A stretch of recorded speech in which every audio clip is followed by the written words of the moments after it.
od 200 gosti u Puli u 10 dana i znam da ćemo ih prigrliti i oni nas i da će tu nastajati neka nova prijateljstva.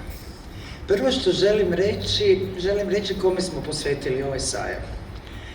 Ovaj sajam posvećen jednom velikom pulskom umjetniku, tihom, a velikom, a to je veliki dizajner i veliki majstor fotografije Alfio Klarić.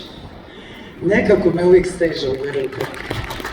Kažem to ime i jako smiješite.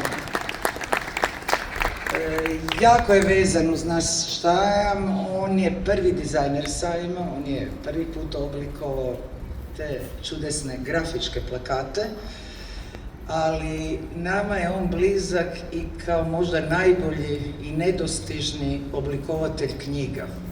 Dakle, Alfio je stvarao najljepše knjige na svijetu, nekom rukom starog majstora, a opet sa avangardnim potezima, šetao je ovim gradom onako želeći biti neprimjetan i on je bio jedan od najboljih promatrača, ali i najboljih čitatelja koje sam ja poznavala, zato je njegov taj rad na knjigama bio tako osebujan i jasan.